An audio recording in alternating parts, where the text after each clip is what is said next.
Alright, time to talk about something different on my channel for once.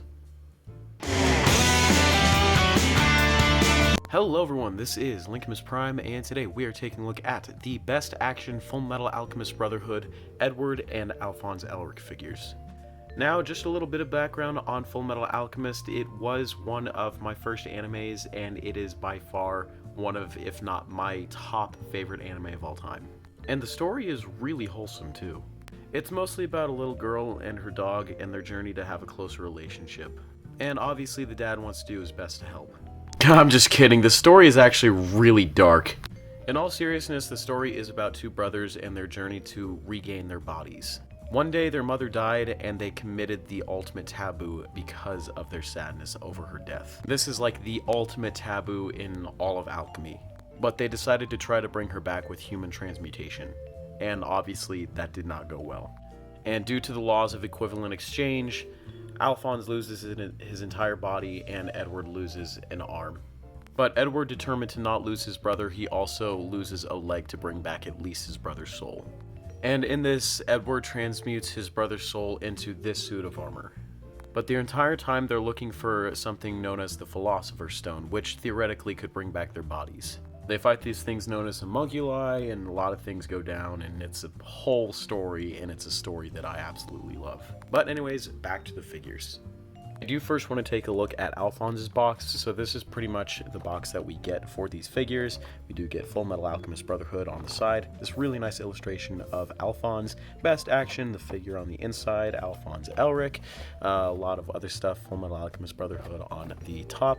Fullmetal Alchemist Brotherhood on the side with Alphonse's head. A whole bio about the figure, and you can pause to read that if you would like. He has 22 points of articulation, and these are the accessories that he comes with, and pretty much another open window on the box. Nothing really on the bottom, but that is pretty much it for Alphonse's box. And as for Edward's box, we do pretty much get the same exact stuff except with Edward Elric, and there is the figure on the front, Edward Elric, and the back bio, and you can also read that as and pause it if you want to. So there you go. Now to talk about my favorite figure out of the two, Edward Elric. Detail on this figure is very, very nice as well. I do like the face sculpt. It does give off the Edward vibes. His hair, on the other hand, is a little bit iffy in my opinion. Just it gets lost in the sculpt. I don't think that's the best that they could have done in terms of his hair. But the overall, the look of the coat is pretty cool. Right here, there was a bit of a mishap. This didn't exactly...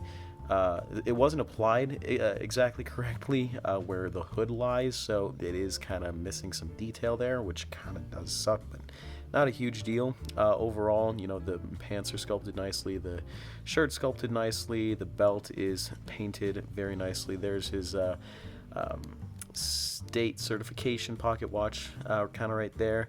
The white for like the collar and going down on the jacket is pretty nice, as well as the silver fur right there. And the shoes are also nicely painted and detailed, as well as on the bottom. So yeah, molded detail is pretty decent. I do really like his arm blade right here, just the way that this looks. I know that there's a specific name for it, I just can't remember, but it is painted in a nice silver, which I do like. One thing, however, I do wish is that this figure came with an alternate arm where you didn't have just this arm. I think that really would have benefited this, but at the same time, this was a $15 figure, so I'm not going to complain too much.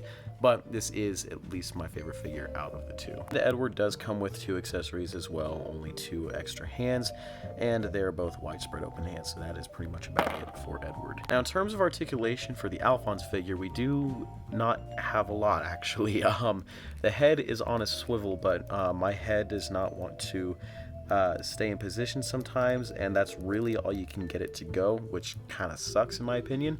The arms can rotate all the way around full 360 degrees. They can only move out about that much and in about that much. Same thing on the other side. In fact, actually this arm seems to be a bit stuck. So yeah, not much good movement in terms of that. We do not have a swivel in the bicep or anything like that whatsoever on either side. We do have a bend at the elbow, which does go pretty far, and that is pretty cool. And we do get that on both sides. However, this arm did break for me, so be careful. I did glue it back on though. And then the fist can, I mean, there is rotation here, up and down, all that kind of stuff, so that's pretty decent.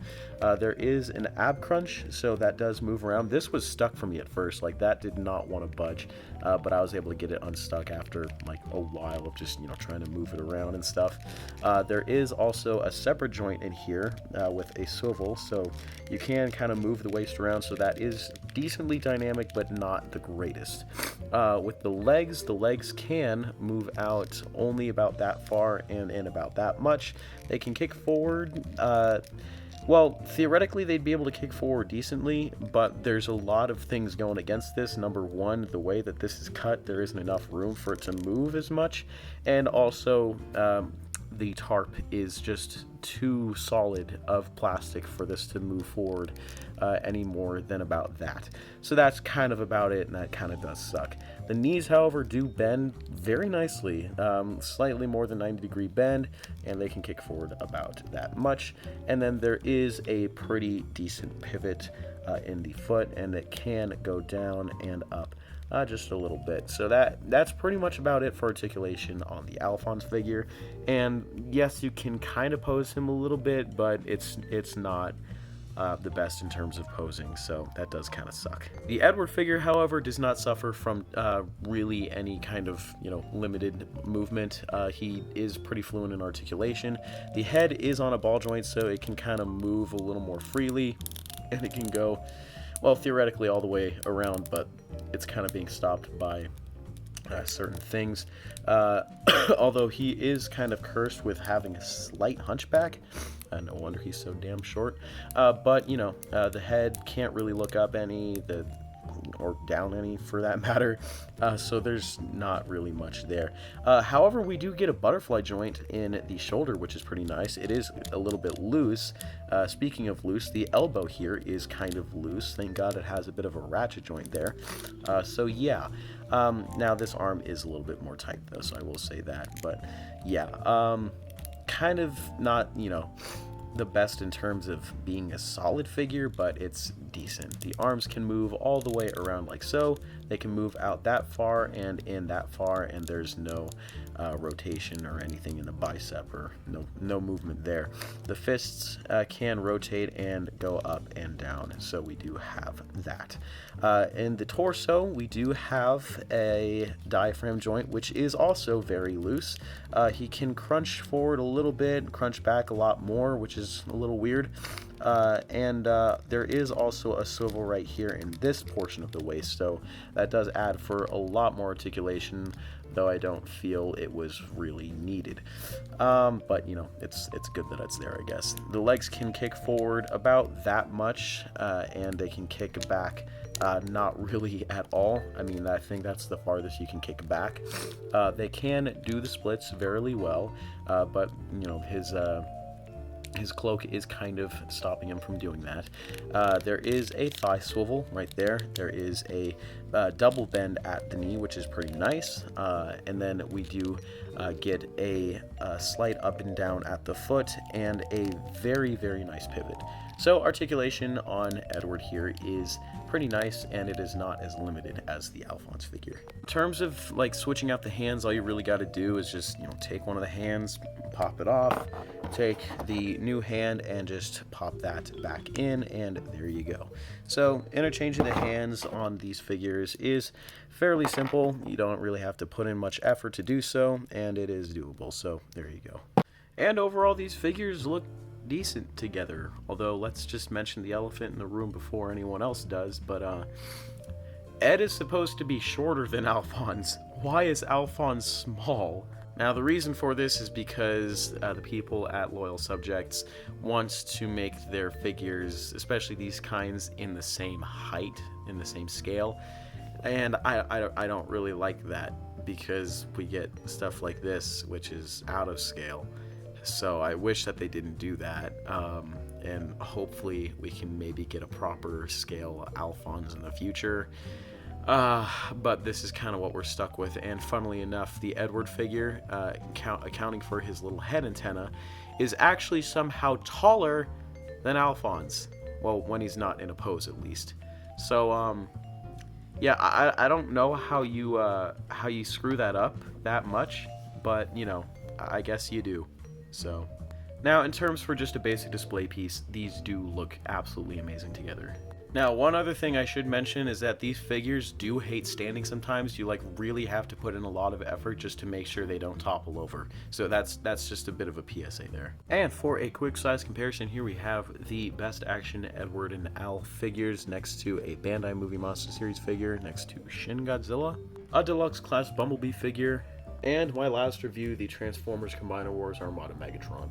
And overall, my final comments on this figure, and keep in mind, yes, I know I complained a lot in this review, but these are pretty good for what they are. I mean, I got both of these figures for 15 bucks. I mean, that's 30 bucks each, or not 30 bucks each, but like 30 bucks together.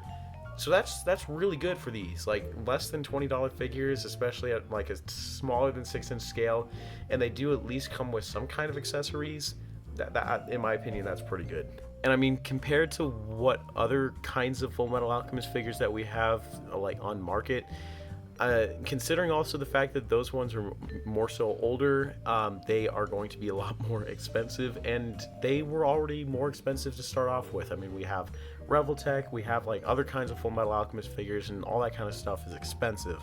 So it's at least good that we have some retail price figures. So I am happy about that, and for what they are, like I said earlier, these are actually pretty good. So, you know.